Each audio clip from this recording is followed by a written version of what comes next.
Hoje vamos estar abordando um tema sobre teologia, mas dentro de uma perspectiva um tanto mais ampla. Queremos falar também sobre a revelação, conhecendo o Deus que se revela dentro daquilo que nós conhecemos como teologia sistemática. Nós sabemos que o mundo hoje tem enfrentado grandes desafios e a igreja, por um lado e por outro, nunca foi tão bombardeada por tantos ventos de doutrinas. Daí a importância de tratarmos dos fundamentos de uma boa formação teológica. E para isso, meu convidado de hoje é ninguém menos do que o escritor, pastor auxiliar na Assembleia de Deus, Catedral da Família.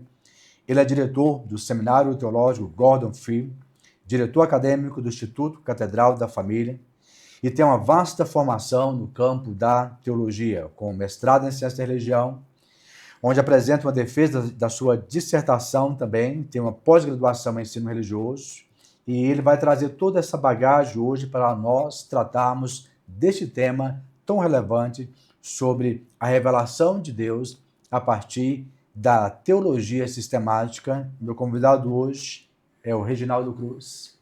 Bem-vindos.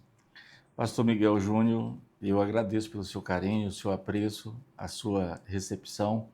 E é um prazer estar aqui nesse espaço de debate, de convergência e, sobretudo, de fazer teológico.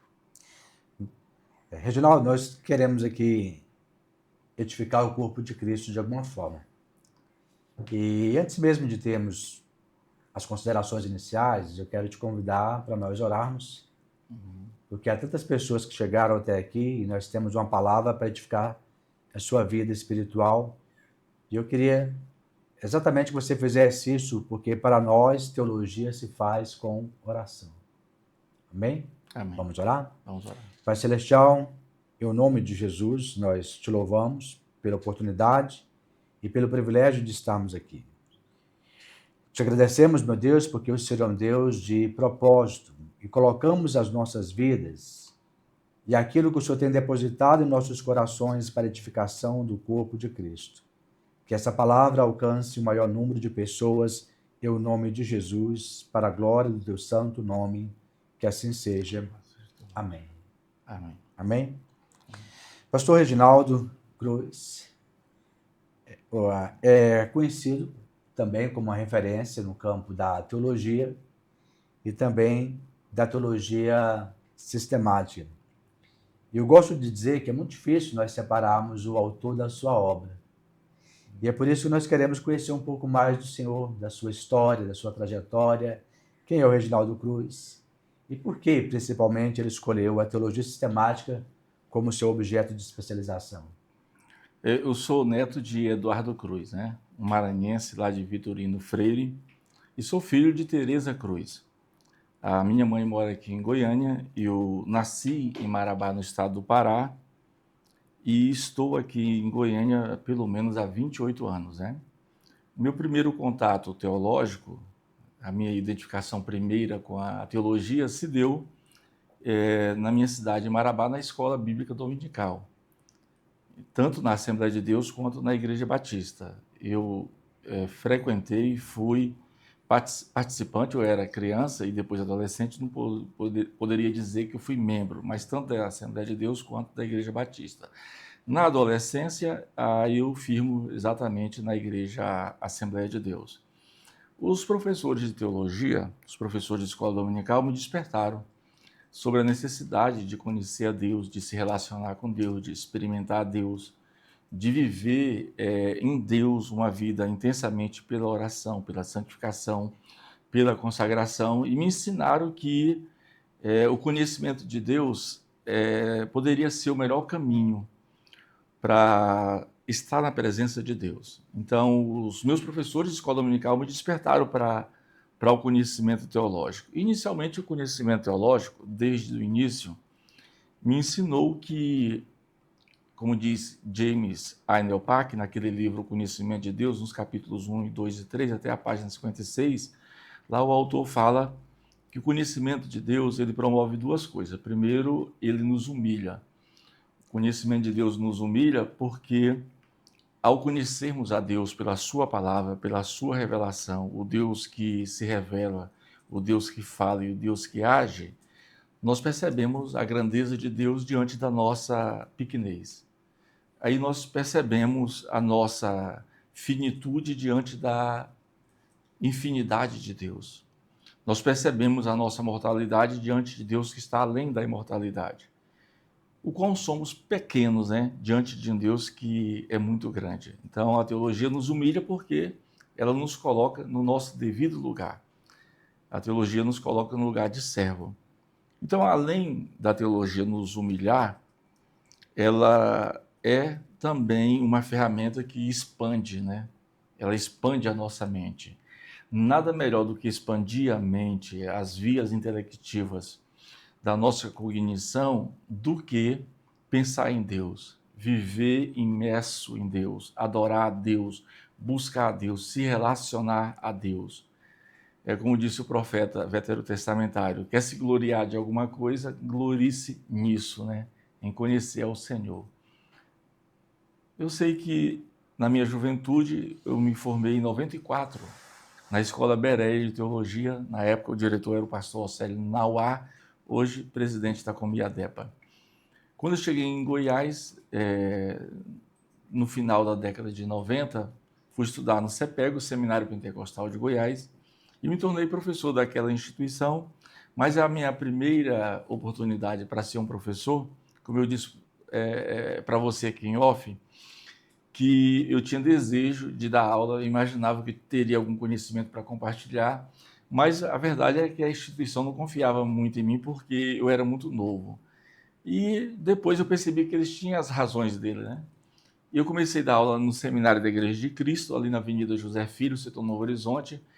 O diretor era o Douglas Rodarte, no Instituto Bíblico Novo Horizonte. Depois fui para o CEPEGO, passei 10 anos no CEPEGO, paralelo a isso, dei aula no Seminário Batista Renascer, e aí tive rápidas experiências docentes, né, na FATEID, lá na unidade de Trindade, com a professora Thaís Carvello, saudosa memória, no CETAL, Seminário de Teologia da América Latina, no SABER, Seminário Batista Renascer.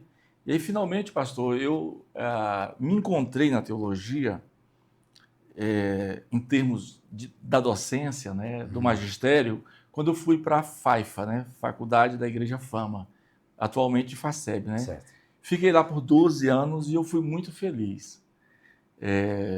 Ajudei muito no processo de formação e eu penso que eu cumpri a minha função em quase 20 anos dando aula, no sentido de que, antes de dar aula, eu era pastor de congregação, pastor congregacional. Os alunos, às vezes, coincidiam de me ver na sala de aula e diziam: professor, o senhor abandonou o ministério pastoral, o senhor não é mais pastor, não está mais pastoreando a igreja, o senhor está só dando aula. Aí eu achava interessante, só dando aula. Eu disse: sim, eu sou apenas dando aula, eu virei um vagabundo, né? Eu sou um professor agora, né? Enfim, e eu consegui me realizar no âmbito da docência teológica porque eu fiz das salas de aula o meu pastoreio, dos alunos o meu rebanho, inculcando uma teologia que dizia assim: tudo ou todo saber teológico que ora você está recebendo só terá alguma valia se você usá-lo e transformá-lo em serviço para servir a igreja. É uma teologia a serviço da igreja. Eu continuo acreditando na mesma coisa. Nosso saber teológico ele só tem alguma função, alguma efetividade, se ele estiver a serviço da igreja do Senhor Jesus. E nessa trajetória toda, já são algumas décadas, o senhor teve essa experiência, por exemplo, igual o senhor bem colocou, por que teologia sistemática te chamou tanto a atenção? Eu penso que a ideia da gente ter acesso não é descobrir, como disse Paulo, quem conheceu a mente do Senhor, né? Como disse Tiago, né? Ele é o pai das luzes, como diz o restante dos demais autores, ele habita na luz inacessível. Então a gente nunca consegue conhecer de fato os mistérios de Deus, né? E a teologia sistemática gerou em mim o desejo de saber, como o senhor falou, quem é esse Deus que se revela na Escritura? Esse Deus que fala, esse Deus que age, né? Os atributos dele, como que é a pessoalidade dele, Como é que esse Deus, ele é um e é três e é um? Como funciona teologicamente essa união hipostática, por exemplo, das duas naturezas de Jesus? Como funciona a Trindade, as duas naturezas? E o Espírito Santo, o modus operandi dele do Antigo Testamento é o mesmo do Novo Testamento? A igreja, por que a igreja adora a Deus? Por que tem liturgias ordinárias, obrigatórias, como o rito de ingresso, o batismo em água, o rito de memória, a ceia do Senhor? E a nossa esperança, né? É baseada em quê? Então, esses assuntos sobre Deus, sobre Cristo, sobre o Espírito Santo, sobre o homem, sobre o pecado, sobre a salvação, sobre a igreja, sobre o nosso futuro escatológico, ele despertava esse desejo em mim de acessar as Escrituras humildemente, com o coração convertido a Deus e se tornar um servo da palavra. Então, a teologia sistemática, ela me colocou nessa caminhada, a ser um servo da palavra. Nesse sentido, você teve uma trajetória, como você bem colocou, num viés mais pentecostal. Essa experiência com o Espírito Santo, essa experiência, vamos dizer, mais pneumáticas. Isso. Isso te levou também a tomar uma decisão interessante, que foi a criação de um seminário. Isso. Fala um pouco sobre a criação desse seminário, Isso. sobre como se deu a escolha do nome, por quê. Isso é interessante. Olha, pastor Miguel Júnior. Eu tenho duas influências na minha formação. A influência carismática, né, pneumática, pentecostal, e a influência reformada, porque na minha adolescência, durante algum tempo, eu fui de igreja reformada, Igreja Batista Luz Evangelho, ali no quilômetro 7, no bairro em Marabá. Eu fui lá na minha adolescência. Então, de alguma forma, trouxe alguma contribuição sobre a formação reformada na vida de um servo de Deus. O acesso ao conhecimento, à teologia sistemática, evidentemente que a gente é formado por N pensadores, né? Sim. Todos nós temos a contribuição interdisciplinar, convergente, de muitos pensadores. Então, vários pensadores marcaram a minha vida. Do lado reformado, o John Frame, o Kevin Van Hooser, o Wayne Grudem, numa teologia sistemática mais básica para a igreja, o Millard Erickson, uma teologia sistemática mais robusta, né? E o melhor de todos, o Herman Bavinck, né? Na sua dogmática reformada. Mas o meu coração sempre ardeu, sempre esteve muito aceso, o fogo do Espírito sempre esteve presente na minha vida, e eu nunca me distanciei da minha formação pentecostal, que foi a minha formação transmitida pelos meus avós. 2 avós analfabetos me discipularam na palavra de Deus. E eu, na perspectiva pentecostal, eu sempre amei o Stanley Orton, como grande teólogo da Assembleia de Deus, né? Aquela tradição do pai e filho, né? William Menzies, Robert Menzies. É o que trouxe a teologia sistemática pentecostal? Não, eles deram contribuições depois. Os que trouxeram a teologia sistemática pentecostal foram os finlandeses. O Eurico Bergsten é um dos que trouxeram, né? Inclusive, um dos primeiros compêndios de teologia sistemática pentecostal é o do Eurico Bergsten, né? Publicado pela CPAD em vários fascículos e, finalmente, numa obra de um só volume. Até chegar em Gordon Fee. Gordon Fee foi o primeiro pastor assembleiano a receber um título de doutor em teologia pela universidade nos Estados Unidos. Então, a teologia pentecostal ela é antes e depois de Gordon Fee. Antes de Gordon Fee, a exegese pentecostal ela tinha deficiências, dificuldades, e ela não estava preparada de alguma forma para o debate acadêmico. O Gordon Fee elevou o nível da erudição pentecostal, tanto é que, se você vai num seminário reformado, o livro Entendes o que Lês, o Manual de Exegese de Gordon Fee é livro-texto para os reformados, né? Ou seja, muitos nem sabem que ali é um texto de um pastor assembleiano, né? Haja vista, havia uma discriminação com nós pentecostais. Nos Estados Unidos não tem essa bobagem, né? Lá, os teólogos pentecostais reformados convergem muito e trabalham, às vezes, no mesmo seminário. E tempos depois, já depois de formado, que eu tive uma formação interdisciplinar. Eu me formei em teologia pela FATEBOV, mas aí eu precisava entrar num campo acadêmico, que era da docência, de uma teologia pentecostal estritamente acadêmica. E a FATEBOV, com alguns problemas no Brasil, de uma certa maneira, não trazia bons presságios, né, para o diploma da gente. Aí eu fiz uma segunda graduação superior em teologia. Por exemplo, você conhece alguém que fez 2 cursos em psicologia, 2 cursos superior? Acho que ninguém vai fazer isso. É uma doideira, não precisa, né? Mas eu fiz um curso superior de teologia pela FATEBOV e depois fiz um pela Universidade Metodista de São Paulo. Professores pentecostais estariam ali com professores universitários, né? Então, o anti-intelectualismo, esse analfabetismo bíblico, de uma certa maneira, eu não dei que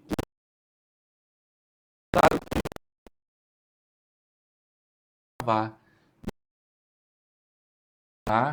em prol da palavra, em defesa da palavra, pelo estudo da palavra, na formação de jovens, de adolescentes, para que eles se tornassem poderosos na palavra, na escritura, através do conhecimento teológico. Então, eu penso que esse ato de desbravar, esse ato de ser resiliente, de muita gente nesse universo da teologia pentecostal, hoje a gente olha e observa que valeu a pena. Os frutos dos atuais teólogos hoje, essa garotada nova da teologia, que emerge, né, das igrejas pentecostais, é fruto desse trabalho que foi feito contra o anti-intelectualismo, contra o anti-teologia nas igrejas pentecostais, pastor. Essa visão, é aí onde eu quero te perguntar, porque a teologia sistemática, ela também é vista como vilã. Como rígida, né? Isso, até porque parece que às vezes ela é a produção dogmática de um grupo determinado. Então vamos De uma lá, bolha. se uma pessoa ela é não pentecostal, vou usar esse termo assim, então ela constrói um raciocínio, uma defesa que faça um arranjamento da Bíblia, vamos dizer assim, para fazer com que a Bíblia concorde com a confissão daquela igreja.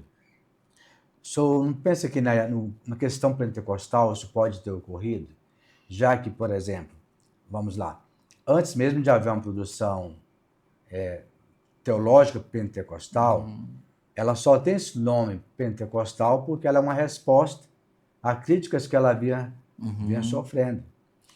Então, não foi feito também esse arranjo doutrinário em torno de construir uma doutrina que legitimasse as experiências de um movimento?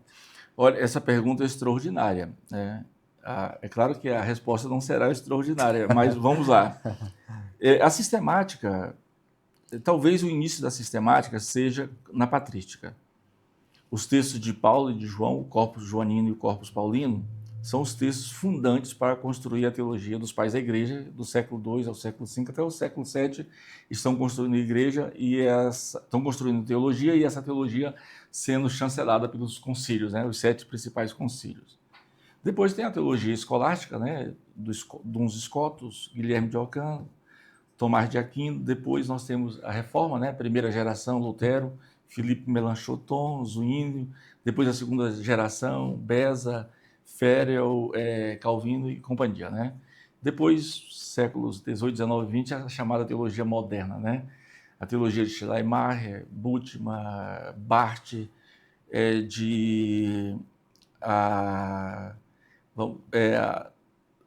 Bultmann, Schleiermacher, Adolf von Harnack, Karl Barth, dentre outros nomes, né? E aí, finalmente, uma teologia chamada dispensacionalismo. E aí, a teologia pentecostal. Até hoje, então, essa é a caminhada histórica da teologia sistemática. Até hoje, a teologia pentecostal é acusada de não ter uma teologia que é própria, mas isso não procede. Por quê? Nós temos hoje pentecostais construindo 2 tipos de teologia. Você pega uma teologia sistemática organizada por Antônio Gilberto, da CPAD. Está lá, teologia sistemática pentecostal. Mas não é uma teologia sistemática pentecostal.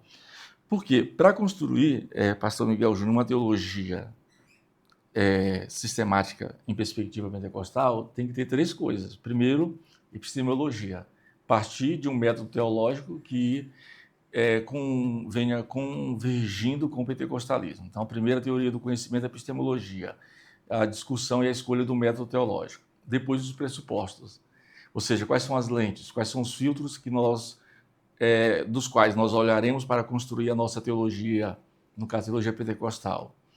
E aí, além da epistemologia, da teoria do conhecimento, além dos pressupostos, né, que é o filtro de qualquer teologia, no caso também da nossa teologia pentecostal, a questão da exegese.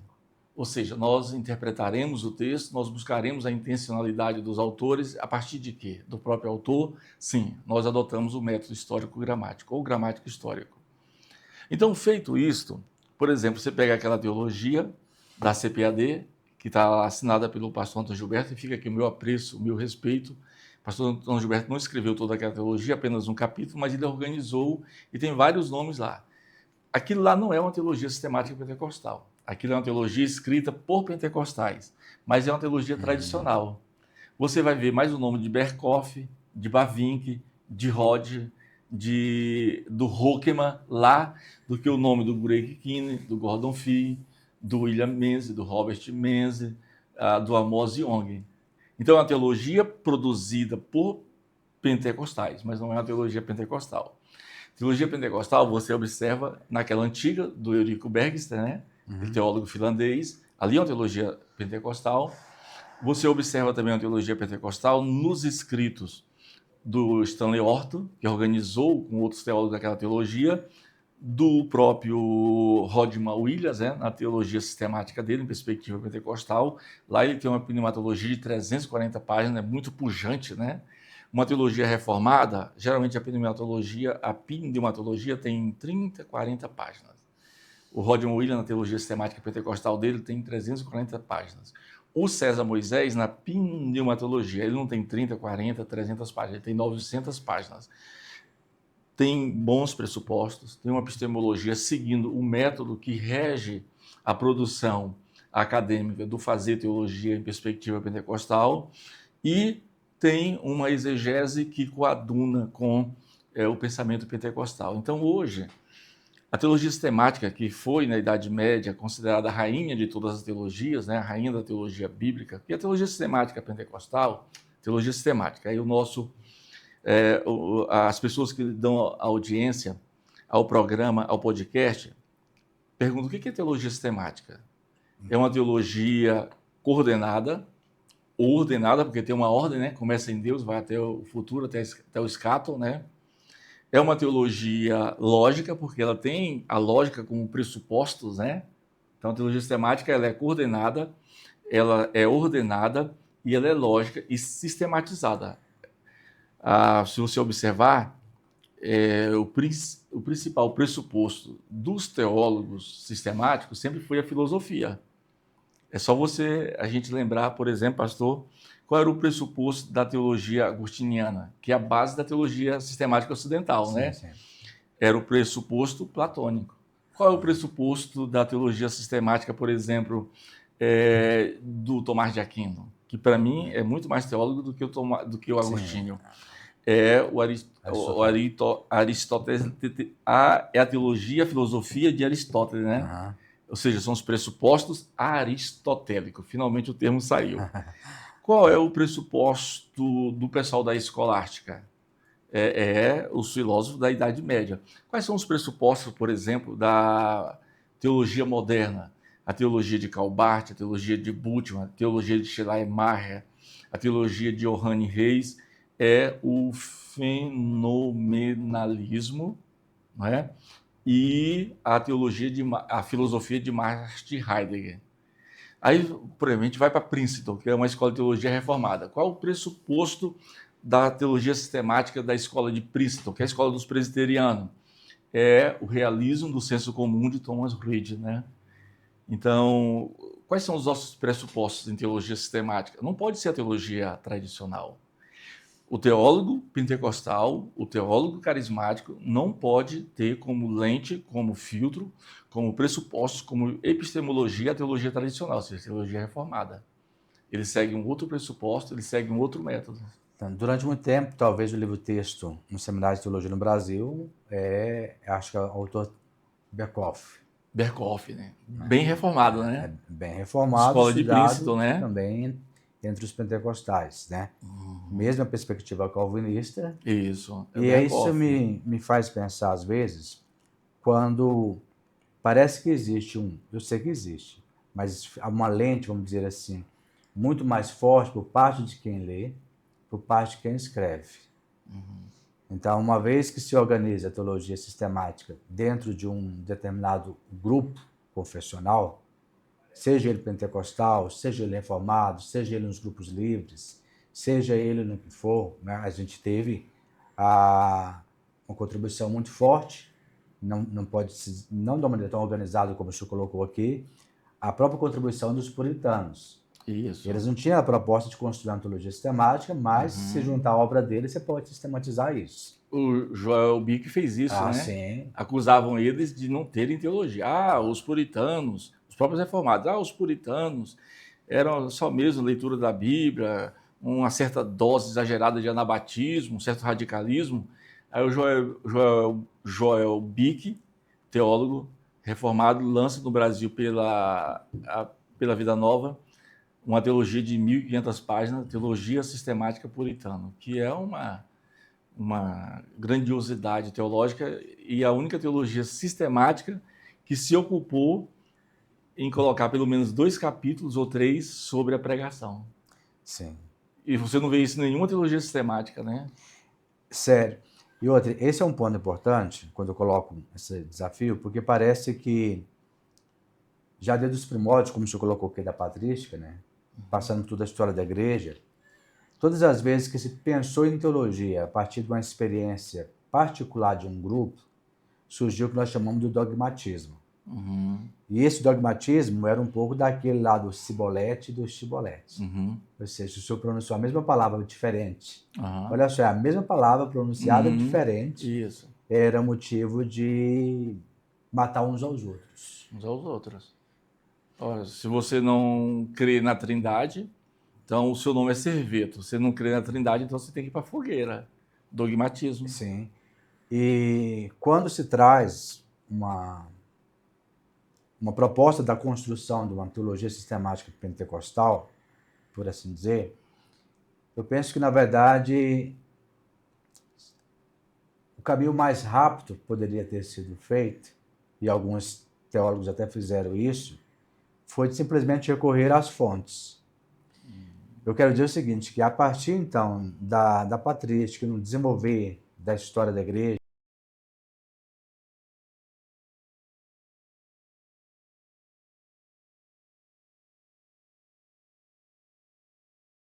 essa segunda parte do nosso podcast, Arena da Palavra, estamos aqui teologando com Reginaldo Cruz, abordando o tema sobre a teologia sistemática e a contribuição da teologia sistemática para a formação da igreja, principalmente no século XXI. Pastor Reginaldo, nós estamos falando sobre a construção da teologia sistemática, e a pergunta que eu quero retomar com o senhor é quando nós falamos de como a teologia sistemática ela é construída. Uma vez que falamos de uma teologia confessional, seja ela pentecostal ou não parece que muitas vezes nós estamos rearranjando alguns textos das Escrituras para dar legitimidade, para assim dizer, a uma experiência de determinados grupos? Por exemplo, paralelo a isso, nós temos teologia pentecostal, temos a teologia feminista, temos a teologia indígena, temos agora a teologia negra, e assim, uma série de ramificações estão sendo construídas. O senhor, como pesquisador da teologia sistemática, como o senhor vê esta elaboração dessas doutrinas? Olha, antes de tudo, a teologia sistemática ela é cristã, né? Ela não pode haver um monopólio de que a teologia sistemática só pode ser luterana, ou só pode ser bartiana, ou reformada, ou pentecostal. A teologia sistemática não há domínio próprio sobre ela, né? Então a teologia sistemática se constrói A partir dos textos patrísticos, como falamos no bloco anterior, dos textos da escolástica e dos textos da reforma. Evidentemente que o universo sistemático reformado, ele tem uma tradição de 500 anos, né? Então, é uma tradição que merece o seu devido valor e o seu respeito. A tradição pentecostal, ela tem um pouco mais de 100 anos, mas não é por ser nova que ela não tenha relevância. A teologia sistemática pentecostal, de uma certa forma, no seu labor teológico, no seu fazer teologia, na sua construção sistemática, ela recupera uma coisa que o senhor falou, que é enxergar as escrituras e as ações de Deus, inclusive as ações históricas, pela lente do Espírito, de forma que, na teologia sistemática pentecostal, não há o entendimento de que, depois dos apóstolos, o Espírito Santo parou de batizar pessoas com o seu poder, parou de doar dons à sua igreja. A teologia sistemática entende que o Espírito Santo sempre esteve ativamente trabalhando, governando a igreja, edificando a igreja, inclusive através dos dons espirituais. E a teologia sistemática, hoje, a teologia sistemática ou pentecostal ou carismática, né? Alguém pode perguntar qual é a diferença de uma teologia sistemática pentecostal ou carismática? Qual é a diferença entre ser pentecostal e ser carismática? A diferença é simples, né? O pentecostal, em si, é aquele pentecostal raiz, que acredita que a evidência, ou a única evidência do ser batizado no Espírito Santo é o falar em línguas, né? Esse é o pentecostal raiz. O carismático acredita que é importante pensar que o batismo com o Espírito Santo não tenha como evidência só o falar em línguas. A própria santificação é uma evidência, dentre outras evidências, né? Então, o pentecostal e o sistemático são duas formas aproximadas de entender a ação do Espírito Santo. Então, a teologia sistemática pentecostal, ela não pode, pastor Miguel Júnior, cair no dogmatismo. O dogmatismo se lança acima da doutrina, né? O dogmatismo é a própria defesa da doutrina. Então, o que é a doutrina? A doutrina é a vida da igreja, né? A doutrina é a vida da igreja. A igreja tem uma vida litúrgica, porque adora a Deus, mas a igreja tem uma vida doutrinária, que através dela, ou seja, das doutrinas, ela conhece a Deus e serve a Deus. Então, a teologia tradicional caiu no dogmatismo. A gente vê o tempo todo pessoas defendendo uma teologia tradicional, mas a defendendo sem amor, né? Sem apreço, sem afeto. Vocês observam o tempo todo, dá para observar que parece que há teólogos tradicionais que são mais gladiadores do que servos da palavra nas redes sociais. Isso é o dogmatismo, isso é defender a doutrina sem amor, defender a verdade sem afetividade, né? Eu penso que parte dos defensores da teologia tradicional caíram nesse abismo. O pentecostalismo, evidentemente que é uma teologia mais pujante, por ser carismática, é mais dinâmica, é mais efervescente, mas não significa que a teologia sistemática pentecostal ela não seja acadêmica, né? Ela tem um método teológico. E ela parte do princípio que o método teológico que ela usa é o mesmo método da teologia tradicional, que é o gramático histórico. Ela parte do princípio que a epistemologia e os pressupostos dela são centrados em Cristo. Então, toda a teologia sistemática pentecostal gravita em torno do Cristo ressuscitado. Então, Cristo é o centro da teologia, deve ser o centro também da teologia sistemática, carismática ou sistemática pentecostal. Então, mas a teologia, respondendo agora finalmente à pergunta, a teologia sistemática pentecostal, como qualquer outro ramo da teologia sistemática, dogmática, né, corre o risco de cair no dogmatismo, corre o risco da proliferação da verdade sem amor, corre o risco de defender a verdade como um fim em si mesmo, né? Eu penso que uma das perguntas mais importantes que Jesus fez quando se tratava disso foi quando ele perguntou como interpretas. Uhum. Parece que a crise na igreja, para se dizer, ela é muito mais uma crise hermenêutica. Hermenêutica. E toda vez que essa crise ela é investigada de perto, nós nos deparamos com o fato de que se busca, primeiramente, uma experiência, depois de uma tentativa de se legitimar esta experiência através das escrituras, sistematizando, portanto, uma forma de dizer, não, o que nós fazemos tem esse respaldo aqui. Às vezes chega a ser desesperador quando você vê duas pessoas estudiosas das escrituras e vão debater alguns temas, por exemplo, a questão da soteriologia, que é um dos campos importantes também da teologia sistemática, onde um afirma uma coisa usando a Bíblia, o outro afirma algo totalmente diferente usando as mesmas escrituras. A que se deve isso? Eu penso que talvez a resposta seja afirmar que há muitas dicotomias, né? E a Bíblia em si, ela não se firma em dicotomias, ela não se firma em dualismo, né? Isso mais tem a ver com a epistemologia grega, com o pressuposto grego. Ou seja, corpo e espírito, alma e espírito. Você observa o tempo todo a contenda entre as dicotomias, né? Soberania de Deus e responsabilidade humana, calvinismo e arminianismo. Do meu ponto de vista, isso não faz nenhum sentido.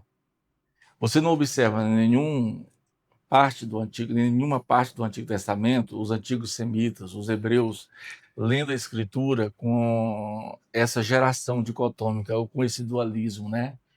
E esse evento aqui foi um evento ligado à soberania de Deus ou à responsabilidade humana? Para os antigos semitas, foram as duas coisas. Então, eu nunca prendi a minha mente, nem o meu fazer teológico, a essa ou aquela perspectiva teológica, principalmente essas duas famosinhas na soteriologia, porque isso gera construtores de dicotomias. Eu sou mais, assim, de uma forma humilde, um quebrador de dicotomias. Por exemplo, Jack Leviston, naquele livro Inspirados, publicação da Thomas Nelson, o Cleito Pomerening, eu acho que é assim a pronúncia, escreveu um livro maravilhoso chamado Teologia da Experiência.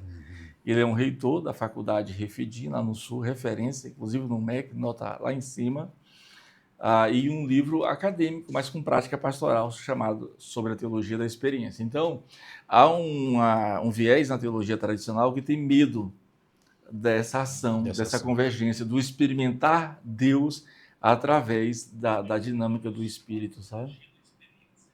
Sim. Eu só não acho que isso se deve, às vezes, por causa do observador. Eu digo, por exemplo, o movimento pentecostal, nas suas raízes iniciais, ele foi também, assim, houve algumas experiências ali totalmente questionáveis. Então, ao invés de se filtrar o que estava acontecendo, porque em todo movimento tem o joio que o inimigo vem e faz. Exatamente. O senhor falava algo anterior sobre a questão da falta de honestidade teológica por parte daqueles também que estão produzindo teologia. Isso. Não seria isso Exatamente. também? Seria. É que é o seguinte, é difícil, enquanto teólogo, você se prender a uma bolha, porque você só tem aqueles pressupostos, você só consegue ver todas as coisas através daquele filtro. É quase raro um teólogo sair dessa bolha. Um exemplo de quem sai da bolha, que eu considero como o primeiro teólogo, distante de qualquer segundo ou terceiro lugar no Brasil, do ponto de vista da teologia pastoral, para mim era o Russell Shedd. Eu tive o prazer de ser aluno dele em muitos cursos. Mas dos que estão conosco hoje, o pastor Luiz Saião, ele furou essa bolha. Ele segue uma teologia que serve à igreja. Quando eu falo da desonestidade exegética, né, hermenêutica, é que você não tem o direito, enquanto teólogo, de encapsular o Espírito. Você não tem um só versículo bíblico que diz que o Espírito deixou de operar, mas você cria um monte de argumento histórico, principalmente ligando o sola escritura, né, com a cessação dos dons. A teologia pentecostal, ela desconstruiu esse argumento. Hoje, inclusive, grandes referências da teologia tradicional nos Estados Unidos hoje são continuistas, né? O John Piper. Um dia desse, um dos maiores teólogos do Novo Testamento abalou o mundo tradicional, teologicamente falando, quando ele disse que se pega falando em línguas estranhas, que é o N.T. Wright, né? Então, deve haver essa questão. Pastor, você falou uma coisa importante sobre a gênese, né? O nascedouro aí do movimento pentecostal. Sim, o movimento pentecostal ele tem seus excessos, né? Tem muita bizarrice, tem muitas manifestações para lá de estranhas, mas é preciso que os mestres pentecostais, os teólogos pentecostais, tratem tudo isso com a Escritura, ou pela Escritura. Da mesma forma, quem tem medo do êxtase, quem tem medo da experiência, fica só no campo da razão, engomadinho, arrumadinho, complicado e perfeitinho ali, comete muitos erros, né? O erro de ter medo de buscar o Espírito, o medo de se relacionar com o Espírito. Com isso cai no formalismo, no dogmatismo, no fundamentalismo. Isso é próprio também de quem exagera só no uso da razão, né? E os que se concentram só no uso da experiência erram muito. E eles devem ser tratados, né, biblicamente, a partir da Escritura. Nossos primeiros teólogos, eles eram informais, né? Nós não podemos exigir que eles tivessem o que há na erudição pentecostal Sim. de hoje, né? Quando eu falo erudição pentecostal de hoje, é só lembrar de Greg Kinne, de Amos Young, de William Menzies, Robert Menzies, de Roger Stronted. Hoje nós temos pelo menos 50 nomes de teólogos que estão na dianteira da teologia mundial, tanto nos Estados Unidos quanto na Europa, né? Sim. Então, não é feio dizer, o teólogo pentecostal tem que ter orgulho de dizer, eu sou teólogo pentecostal. Por quê? Aqui no Brasil, o pentecostalismo, ele penetrou em todas as camadas eclesiais. Nenhuma igreja reformada no Brasil, nenhuma igreja tradicional no Brasil resistiu ao pentecostalismo. O pentecostalismo surgiu com uma força avassaladora, redefinindo visões, alterando comportamentos eclesiásticos, de modo que você pode observar na gênese da história do protestantismo / pentecostalismo brasileiro, todas as igrejas tradicionais foram pentecostalizadas. Metodistas foram pentecostalizados, reformados do campo do anglicanismo foram pentecostalizados, presbiterianos foram pentecostalizados, a igreja batista foi pentecostalizada. É impossível, diante de tão grande enredo, negar essa força avassaladora do Espírito através do pentecostalismo. Sim, mas isso se deve também, eu penso, de uma nova onda do pentecostalismo. Porque, como a gente bem falava no bloco anterior, a ênfase de que a letra mata e o espírito vivifica, essa era a bandeira do pentecostalismo. Bem anti-intelectual, antiteológico. Isso nós não estamos falando de muito tempo atrás. Se pensar na geração dos anos 70, dos anos 80, 70, no 80. início dos anos 90 seria muito forte. Isso. Mas eu penso que com a abertura, por exemplo, vamos dizer, da globalização e a aproximação que se teve da produção intelectual, literária, daquilo que estava acontecendo do outro lado do mundo. O Brasil tinha atraso cultural de décadas. Um livro que era publicado, por exemplo, nos Estados Unidos demorava muito tempo para chegar no Brasil. Ainda demora ainda. Tem muita coisa boa que nós não temos aqui, né? Sim, mas por outro lado a gente foi percebendo uma nova geração. Isso. Né? Aí é onde nós falamos que a formação teológica e a formação também espiritual, ela começou a marcar de uma maneira mais positiva. Isso. De tal forma que aquela ideia, aí nós precisamos entender que parece que quando se fala de pentecostalismo, está se dizendo apenas do fato do falar em línguas. E quando nós estudamos a teologia sistemática pentecostal, ela está mostrando que não. Pelo contrário. Não é isso? Ou seja, isso foge desse estereótipo comum. Isso, exato, do senso comum, né? De que ser pentecostal reduz-se a falar em línguas, né? Hoje é o senso comum. Claro, os próprios pentecostais, de alguma forma, pensaram, contribuíram para que houvesse a formação desse pensamento popular, esse pensamento do senso comum. É claro que, majoritariamente, os pentecostais são basicamente uma composição de gente simples, de pessoas humildes, mas com o advento da internet, tivemos acesso a obras, como o senhor falou, que antes nós não tínhamos. Muita gente ascendeu intelectualmente, lê inglês, lê espanhol, lê alemão, teve acesso às obras de grandes pensadores pentecostais.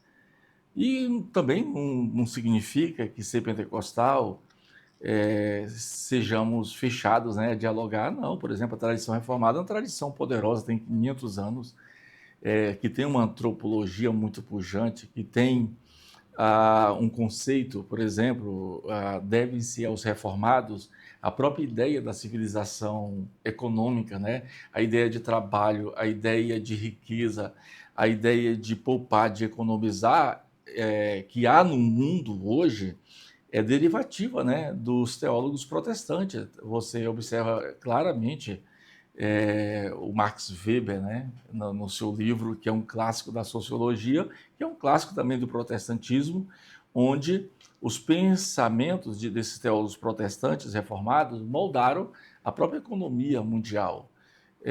Os textos de João Calvino sobre arte, sobre cultura, sobre economia, sobre trabalho, são essencialmente convergentes com a fé cristã. Por exemplo, pouca gente hoje consegue fazer uma coisa que Calvino fazia.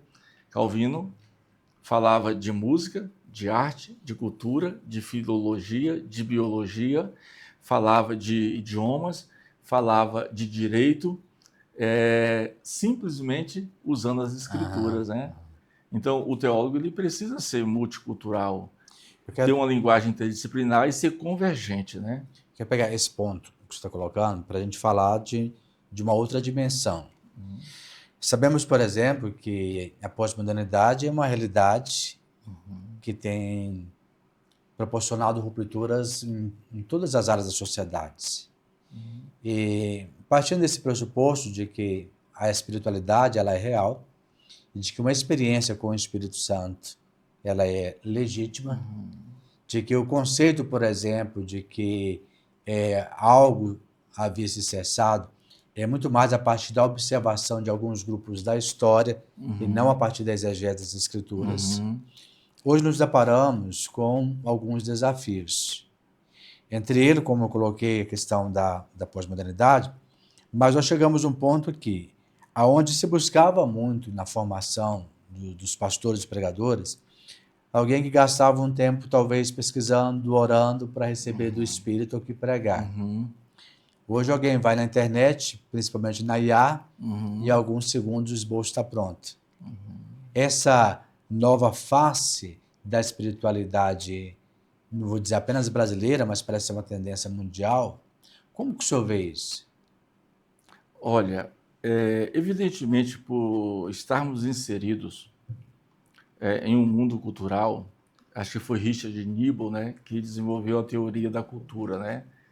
E aí ele pergunta lá, nós somos cristãos da cultura,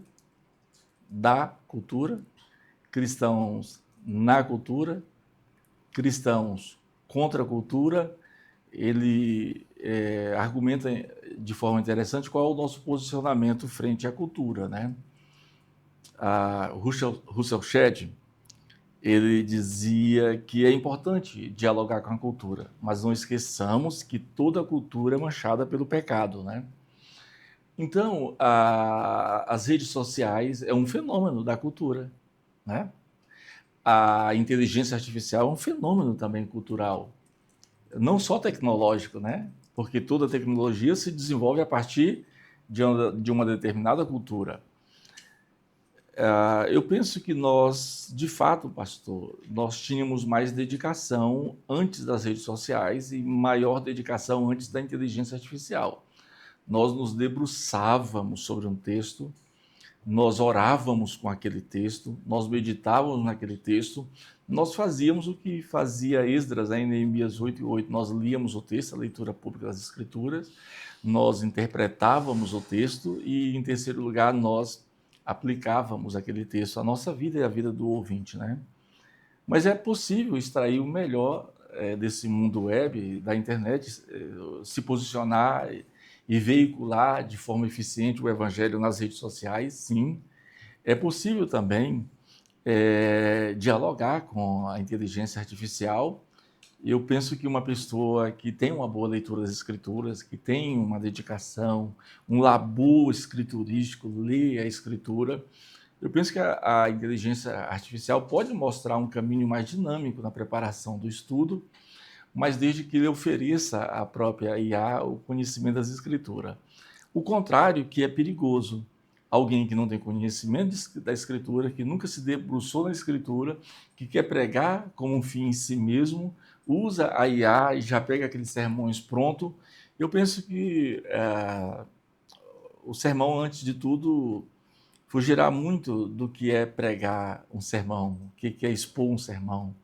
E eu penso também que, de uma certa forma, a identidade do pregador ela pode ir sendo desconstruída pelo uso demasiado dos recursos da IA. Então, é importante saber dialogar, saber usar, saber construir o que construir. Por exemplo, eu trabalho no mundo editorial. Então, o autor manda um livro e eu percebo que aquele livro, que aquela introdução e aquela conclusão não estão boas, não estão claras, objetivas, né?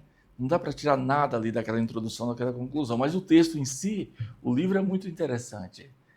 Eu pego aquele livro, eu crio um prompt, ou seja, uma série de observações, perguntas, coloco aquele livro, anexo aquele livro na IA e peço para a IA elaborar uma introdução. Elabora uma introdução 100% digna e fidedigna àquele livro.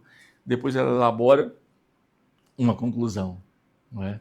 Então, nós devemos sim interagir com as redes sociais, mas antes dessa interação, devemos ser fiéis às Escrituras e servos da Escritura, no sentido de que a Escritura é a fonte primeira, né? É a fonte primeira. É um ponto interessante, porque o senhor disse que há uma preocupação também de se falar em teologia sistemática e se falar também de pregação, que se traz pela primeira vez agora isso como um tópico dentro dessa estruturação de conhecimentos. E antigamente a gente tinha aquela questão dos esboços. Não sei se alguém que tem um livro, 1000 esboços. Tinha 1000 esboços lá. Pegava o capinha verde, o capinha vermelho. Capinha verde, lembro bem da história. E dava mais trabalho aquilo. Talvez seja uma coisa mais bem elaborada. O que preocupa, talvez, seja talvez a substituição da tarefa de casa.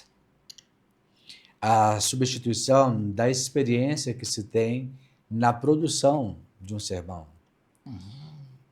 Quando você tenta, às vezes, encurtar demais as distâncias, isso vai gerar, às vezes, um prejuízo muito grave. De tal forma que se pensa que a teologia também deve ser construída com experiência, e a própria oração, ela é uma experiência.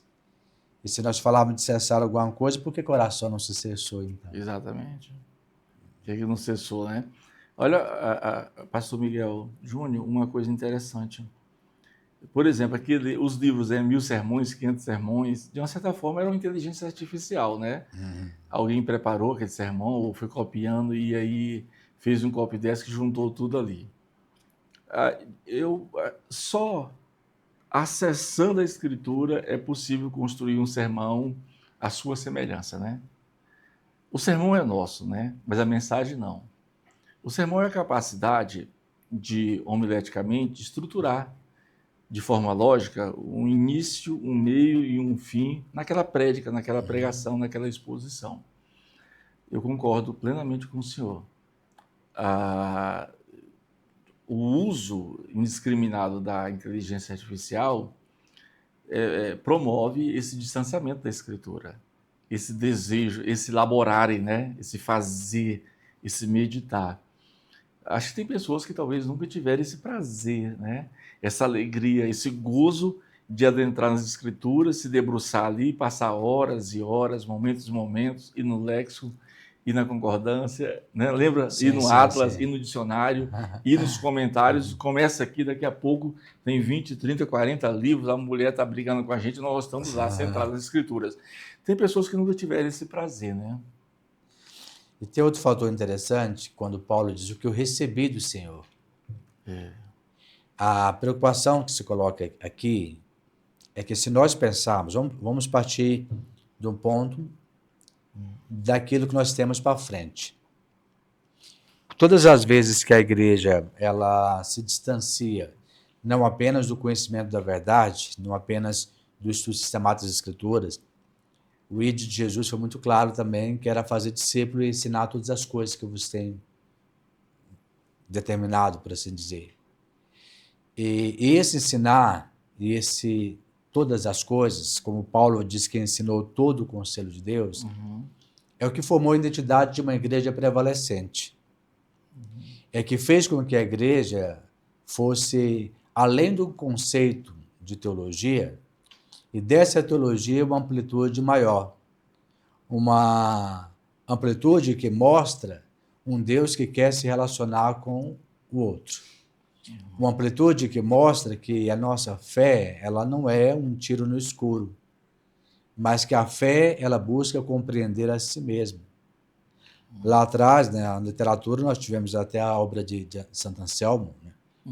E o conceito do intellectus, da fé que busca a compreensão de si mesmo, que John Stott vai trabalhar um pouco nisso posteriormente, dizer que crer é também pensar. E quando nós abrimos mão desta capacidade de pensar, os diálogos vão se tornando cada vez mais agressivos. Porque a agressividade, nesse sentido, ela é o resultado da falta de argumento, já se fala muito disso. E a minha preocupação, e eu quero colocar isso para o senhor agora, é que nós percebemos, de um lado, uma igreja que tem crescido sim em extensão.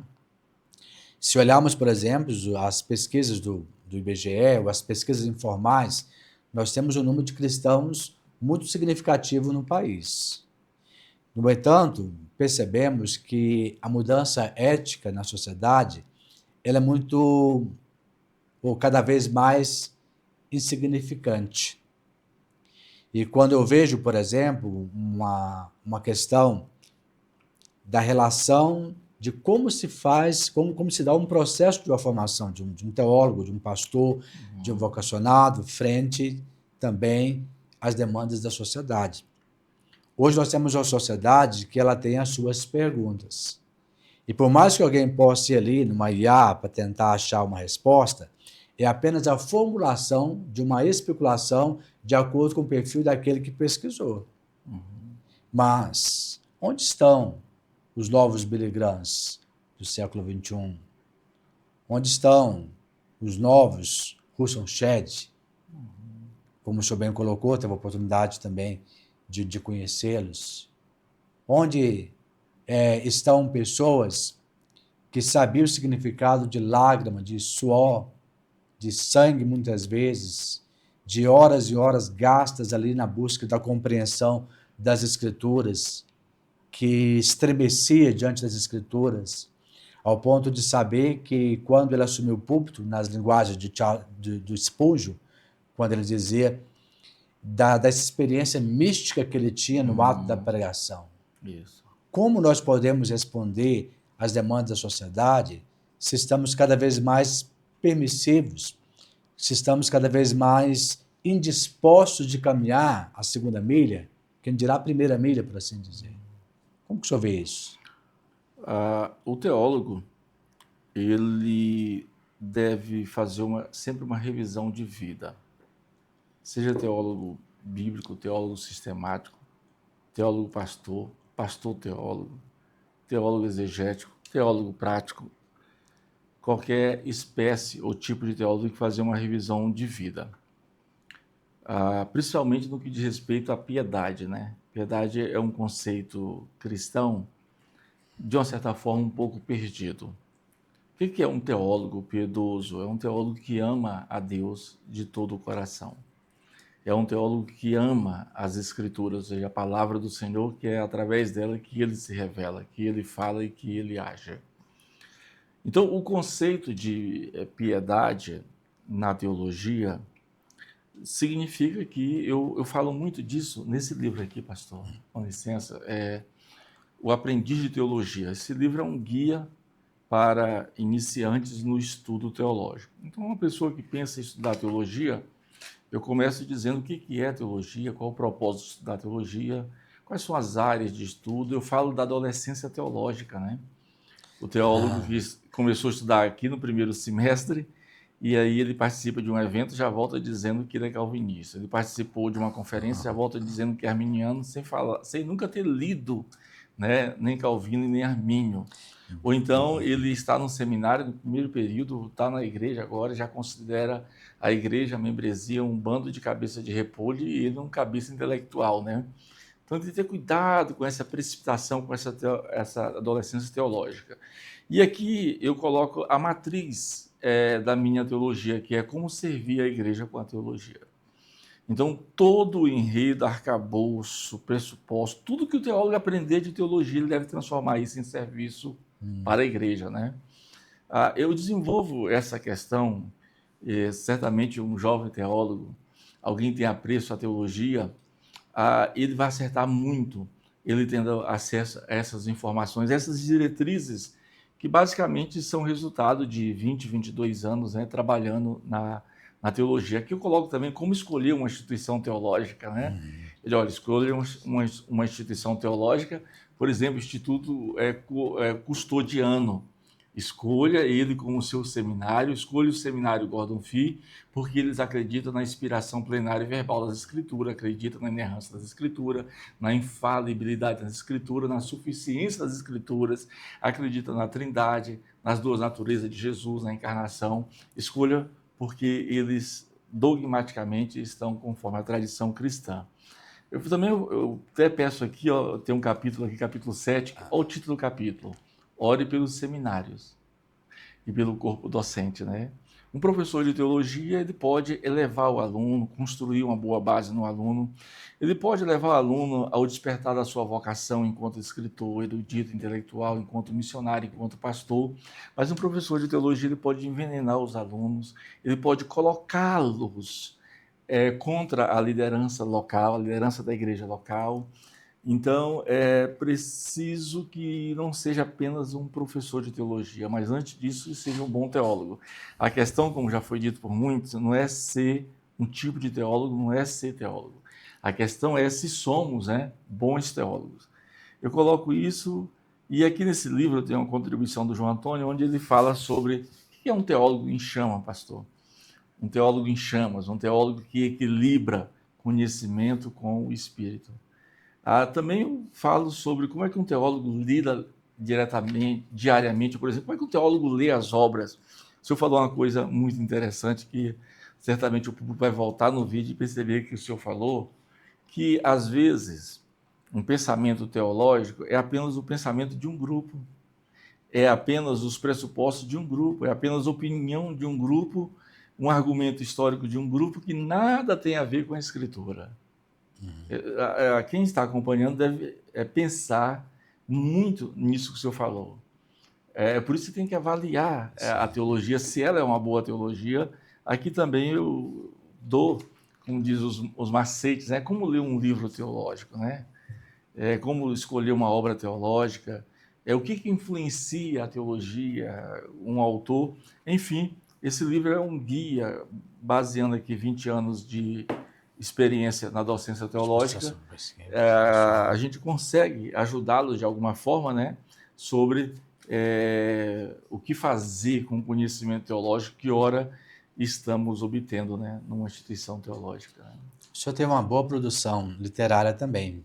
Queria que o senhor apresentasse para a gente algum dos seus trabalhos. Eu agradeço muito o espaço. Eu trabalho editorialmente na gestão da editora a Viva Publicações, que é uma editora voltada ao público pentecostal carismático. Também na editora Publicar, que é uma editora voltada ao público acadêmico. A gente publica muitos textos de várias faculdades, aquela produção intelectual propriamente do professor acadêmico, nas áreas das ciências humanas.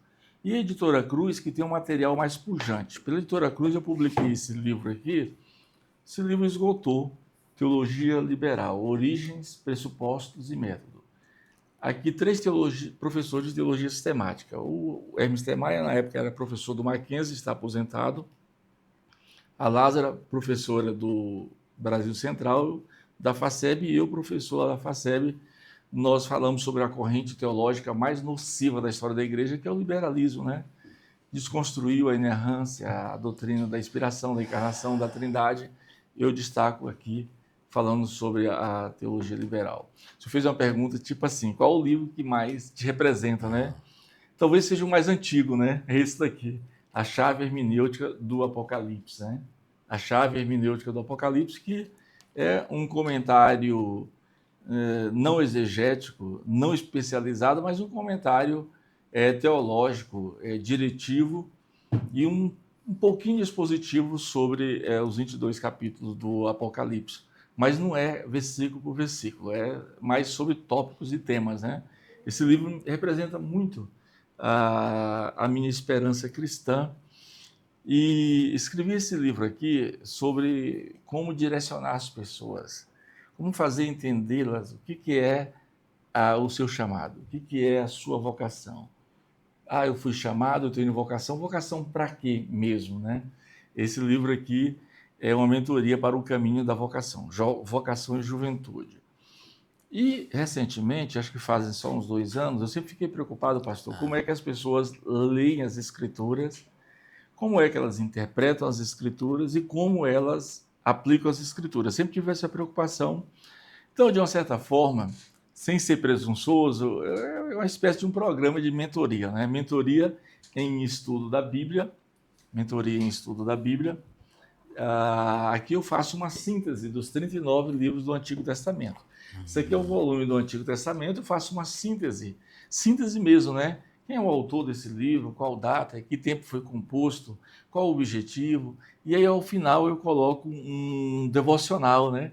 Para que a pessoa aplique a leitura daquele livro à sua vida. Há comentários sobre os 39 livros do Antigo Testamento e o comentário sobre, nesse comentário sobre os 39, há 39 devocionais dos 39 livros do Antigo Testamento. Esse aqui é o Antigo Testamento, e aqui é o Novo Testamento. Também uma exposição, uma sinopse sobre os 27 livros do Novo Testamento, onde também eu apresento os 27 devocionais referente aos 27 livros. Pastor, esses livros são geralmente os que eu mais vendo, os outros são comentários. As matérias teológicas, o senhor navega aí há décadas nesse universo teológico, curso básico, médio, avançado, pós-graduação. Então, basicamente, os meus outros textos são textos mais para seminários, né? Esse mais é o público geral e a gente vai aprendendo aos poucos como escrever para a igreja, né? Para o dia a dia, para a fé das pessoas, né? E eu agradeço esse espaço do senhor ter nos dado para apresentar as nossas obras. Essa aqui talvez seja parte das principais. Pode adquirir no nosso site, editoracruz.com.br. É só entrar lá no site editoracruz.com.br ou no Instagram da Editora Cruz, né? E acessar. Cada um de vocês que estão nos acompanhando podem adquirir os seus livros, porque todos esses aqui são do pastor Miguel Júnior, é uma cortesia da nossa editora para o senhor. Obrigado.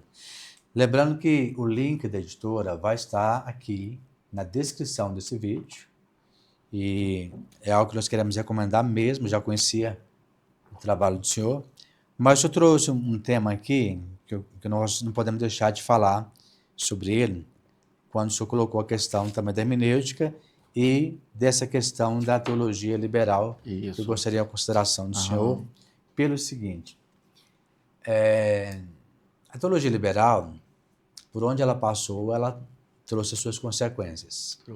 No decorrer da história, da sua curta história, por assim dizer. Mas nós percebemos que no Brasil, ela tem feito os seus adeptos.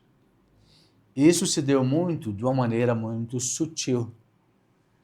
Vou te dar um exemplo, como nós colocamos aqui, sobre as obras do Brian McLean. Uhum. Junta- Isso. Juntamente com a sua proposta, Ortodoxia generosa, né? neo-ortodoxia, É. por assim dizer, isso foi chegando no Brasil através de uma estratégia interessante. Entre ele trazendo as suas outras vertentes, como a ressurreição do universalismo, por assim Olha dizer. aí. E isso começa vindo pelo Brasil através da literatura e depois ganha uma amplitude maior através do cinema, no livro e também no filme chamado A Cabana. Acabando. O senhor chegou a fazer uma leitura e percebeu que isso fazia parte também de uma estratégia de um grupo de escritores e teólogos que usam através das suas obras, principalmente essas assim, para despertar um interesse e principalmente entre aqueles que se vê agitado de um lado para o outro o vento de doutrinas, porque por um lado o livro é muito bem escrito, não sei se você chegou a ler, Uhum. muito bem escrito. Eu geralmente pego um livro e eu leio numa sentada. Uhum. Não fico muito com o livro ali dias e dias. Não, que eu pego o livro, eu já encerro logo, e essa foi uma leitura que eu fiz na época, percebendo como sutilmente ele vai introduzindo algumas doutrinas liberais e também algumas doutrinas universalistas. Como que o senhor reage a isso? Olha, o texto, né, do Ortodoxia Generosa, ele é muito sutil, porque ele parecia apresentar um diálogo, né, com teologias divergentes, né? E ali houve uma inserção de antigas contradições, distanciamentos históricos que nós chamamos de heresias, como o universalismo, né? Na transição do século XIX ao século XX, o principal deles, o pai de todos eles, né, tá até aqui na capa, né, Daniel Ernest Friedrich Schleiermacher, pai do liberalismo teológico. Eles não eram sutis, eles eram claros nas crenças deles, né? E corajosos, né, em representar as crenças, né? Por exemplo, você pega o Schleiermacher, o Adolf von Harnack, Albert Schweitzer, Albert Ritschl, Johann Reis, dentre outros pressupostos, né, da teologia liberal. Eles eram bem claros e eles criaram a chamada teologia moderna, que é uma teologia desconstrucionista. Para quem está seguindo o podcast, o Liberalismo Teológico é um programa que trouxe uma hermenêutica desconstrucionista, né? Até então, antes da teologia liberal, ninguém questionava a doutrina da ressurreição. O liberalismo teológico questionou, perguntaram para o Bultmann se ele acreditava na ressurreição. Ele disse: não, eu nunca duvidei, né, da morte de homem algum. Ou seja, além dele criticar a ressurreição, ele critica também o fato de Jesus ser o Filho de Deus. Perguntaram para o Bultmann o que era a ressurreição. Ele disse: não, é só um artigo de fé que os apóstolos criaram para imprimir na mente dos fiéis ali do século I a ideia de que Cristo ressuscitou, mas é impossível um corpo comido por vermes voltar a viver. Então a teologia liberal foi uma desconstrução clara. Isso os liberais aí do século XIX/século XX, né? Os liberais de hoje, pastor, é como a literatura que você falou, são sutis. Se o teólogo cristão, seja qual for a perspectiva, se ele não tiver uma boa formação, ele cai nisso. O feminismo é uma ramificação da teologia liberal. A teologia negra, né, é uma ramificação. A teologia do terceiro mundo, que nós chamamos de teologia da libertação, também é uma ramificação do liberalismo teológico. Então, o liberalismo teológico, ele entra nas camadas acadêmicas, né, através do método histórico crítico. Ele entra nos seminários. A igreja presbiteriana sofreu dano seríssimo na década de 60, porque o liberalismo teológico chegou primeiramente através das obras no Seminário Presbiteriano de Campinas e depois chegou através dos teólogos liberais, né? O pentecostalismo tem que ficar esperto também, porque há essa sutileza, né, em, por exemplo, hoje já tem muitos teólogos pentecostais, muitos não, alguns que não acreditam na doutrina da inspiração, Sim. da inerrância, da infalibilidade. Esse tripé produz autoridade, né? E da suficiência de Cristo. Isso é perigoso. Tem gente já duvidando da ressurreição de Jesus, porque a ressurreição de Jesus tem dois artigos de fé. o artigo da fisicalidade do corpo, né? De fato, o corpo que foi posto no túmulo, ele é o mesmo corpo ressurreto. O corpo que ressuscitou de Jesus é numericamente igual ao corpo que foi posto no túmulo. E da analogia histórica, né? Há um precedente, uma confirmação histórica, né? Uma certeza histórica de que ele ressuscitou. Paulo fala sobre isso lá em 1ª Carta aos Coríntios, capítulo 15, do versículo 1 ao 58, ele está fazendo um tratado. Sim. E na analogia histórica ele diz, ó, Cristo ressuscitou, foi visto por Pedro, foi visto por 12, foi visto pelas mulheres, foi visto por 500 testemunhas. Mas, apesar do que está na Escritura, entendermos que tudo que está ali de capa a capa é a verdade de Deus, nós temos em todos os blocos, né? Nos blocos reformados, nos blocos luteranos, nos blocos teológicos do pentecostalismo, essa sutileza. O teólogo pentecostal é sutil. Às vezes, ele não escreve enquanto um teólogo liberal, mas ele fala como um teólogo liberal, ou vice-versa, né? Sim. E para a gente ir para nossas considerações quase finais, por assim dizer, eu queria a opinião do senhor também sobre o impacto, né? A gente poderia falar tantas coisas sobre teologia e política, teologia e sociedade, porque eu gosto da definição do Leonardo Boff, quando ele dizia sobre o que é teologia. E ele preferiu responder sobre o ato de teologar, que era dizer que a teologia era perguntar o que tudo isso tem a ver com Deus, o que Deus tem a ver com tudo isso. Então, que é, na verdade, a ideia de que a teologia ela deve ter um impacto na sociedade.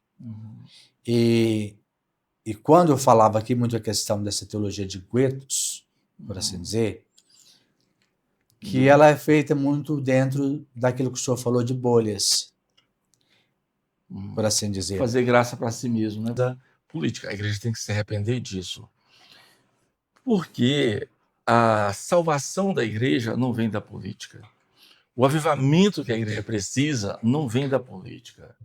O que é a política? Alguém pode dizer, você é apolítico? Não. Você é contra a política? Não. A política é, do meu ponto de vista, uma das maneiras mais eficientes, eficazes de promover a ética, a justiça social e o bem-estar social e a igualdade para todos, através da política, né? Os cristãos podem militar na política, está lá o Abraham Kuyper, né? Professor de escola dominical, teólogo da igreja, que se candidata, é elegido, eleito e se torna o primeiro-ministro da Holanda, sendo fundador da Universidade Livre de Amsterdã e desenvolvendo a gênese de uma teologia pública, né, como conversar, dialogar com a sociedade e com a cultura. Então, o cristão pode dialogar perfeitamente, tem um espaço público que ele deve ocupar, não há inibições nem restrições quanto a isso. Há restrições, sim, em relação de perder, de desistir da igreja enquanto uma natureza profética e pensar que a natureza dela é política e entrar numa idolatria ao Estado, uma idolatria política e uma idolatria ao político, né? Para chamar de seu, né? Daniel, que é um livro na Bíblia hebraica, mais posicionado do ponto de vista histórico do que profético, né? Para nós, mais profético que histórico. Então, as duas questões se convergem interessantemente. E Daniel, além da visão histórica dos reinos, né? Ele fala da soberania de Deus com muita autoridade, com muita contundência, dizendo que ele estabelece reis e remove reis, ou seja, ele põe governante e ele tira governantes, né?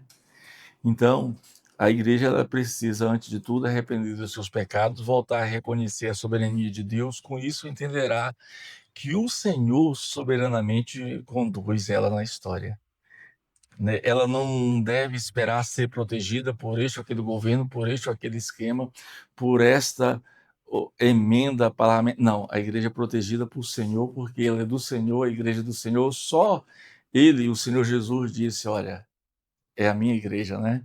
Só ele pode dizer, como disse João 15:13, tem alguém mais amor do que este de dar a sua própria vida em favor dos seus amigos? Então ele é quem deu a vida pela igreja, né? Então a igreja precisa se arrepender, a igreja precisa buscar um avivamento, mas sem esse arrependimento não haverá avivamento.